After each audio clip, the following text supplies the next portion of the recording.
Okay, I'm here with Rob Johnson, who is an economist, former chief economist at that was at the Senate Banking Committee, right?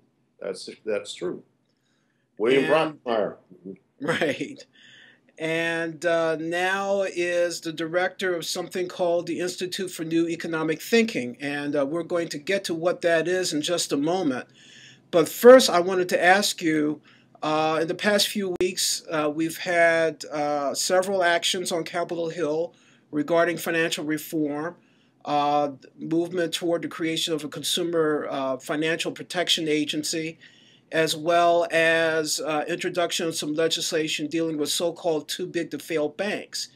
Tell me the good and the bad of what's happened with that. As they say, the good, the bad, and the ugly. Yeah. Well, I think the initiative that the administration is supporting by Elizabeth Warren, the Consumer Financial Protection Agency, would go in the category of good.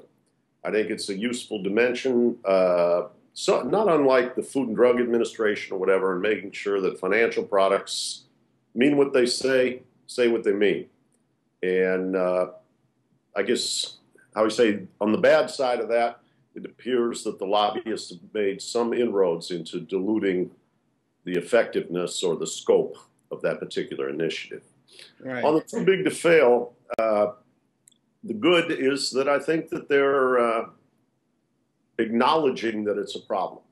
And society is certainly seemingly traumatized by the idea that the big and the powerful get bailed out, get big bonuses, but they are not responsible either to the people or to the market disciplines. Where I think this is bad is that they're talking about naming the too big to fail in secret, putting them on so-called probation in secret. And that smacks of insider cronyism between and the banks in question. And what can you say? I mean, we went through that drill last year. Mm-hmm. It's quite painful. So I would say that the structure of the legislation is a little too bank and a little too crony friendly, and I'd like to see it be more transparent out in the open. Bill Black, the famous SNL investigative regulator, said that it reminds him of Animal House regulation, where you're on double secret promotion. Oh, excuse me, double secret probation. Yeah. And, apparently, that's what Dean Wormer put the guys in the Animal House on double secret probation because they were already on probation. Yeah. Yeah. You know, there was something I read this morning out of London where the government there is actually breaking up several large banks like the Royal Bank of Scotland and a couple of other institutions. And the question is, if it's good for London, why isn't it good for here? Well, it is good for London, and it probably would be good for here.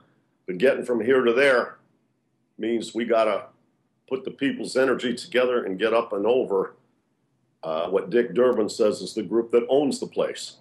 Dick Durbin, you remember on the yeah, exactly.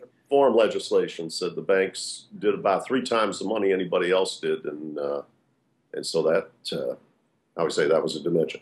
Final thing, which I think is kind of the fault line. I testified before Barney Frank's committee on October 7th, and OTC derivatives, they call over-the-counter derivatives. Yeah. This is where the complexity, the opacity, and the excessive profit margins for Wall Street exists. Mm-hmm. And the rough schematic for that game is they get all this complexity, keeping people, buyers and sellers in the dark, so they make more profits.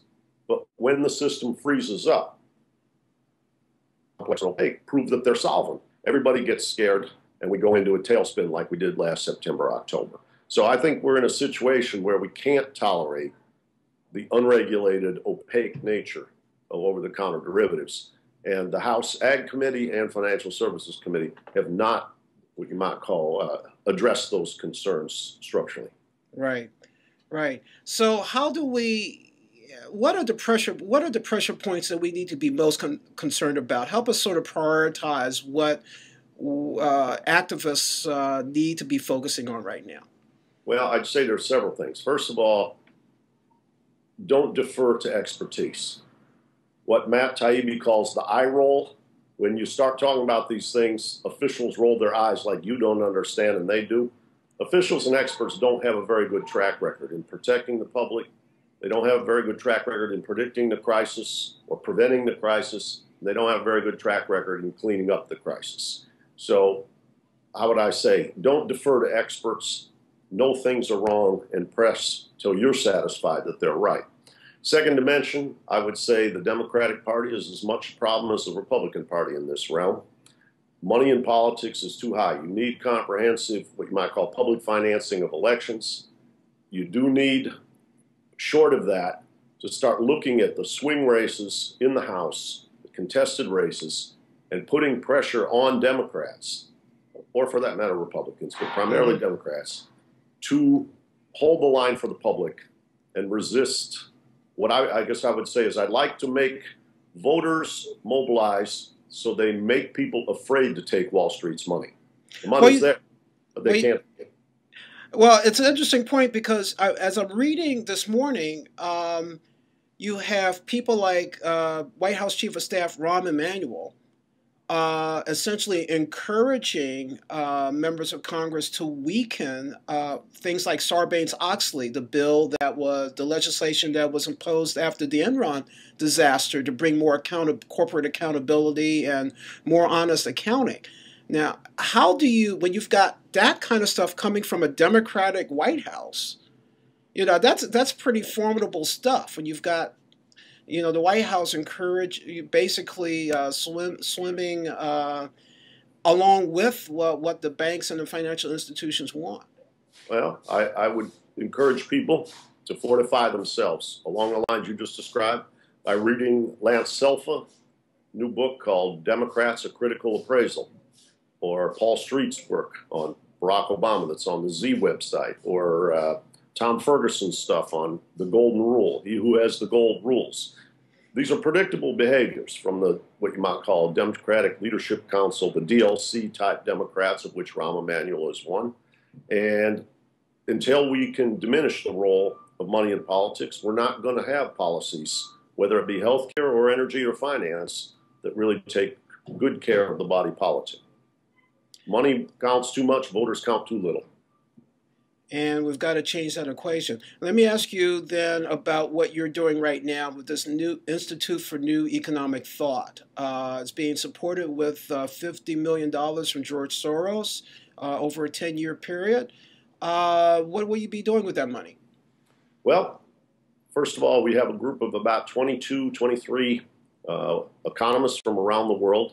We're going to embark upon making research grants, holding conferences, setting up institutes at various universities, like in conjunction with the campus around the world, and try to catalyze what you might call a reopening of the debate. What Soros has characterized as free market fundamentalism, hostility towards government, or, I mean, even alternatively, some people are naively romantic about the possibilities of government.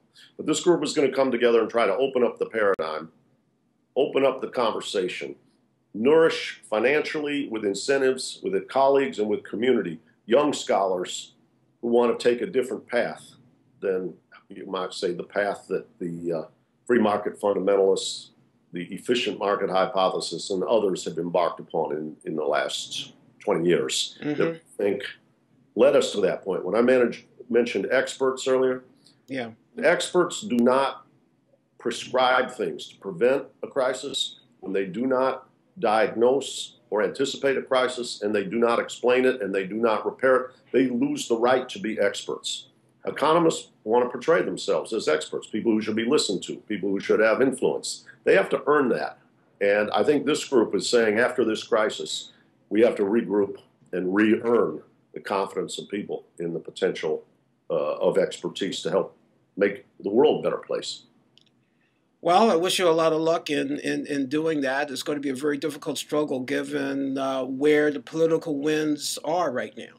Yes, I think it's a difficult struggle, but that's sort of what defines an interesting challenge too. So, well, thank you very much for your time. My pleasure.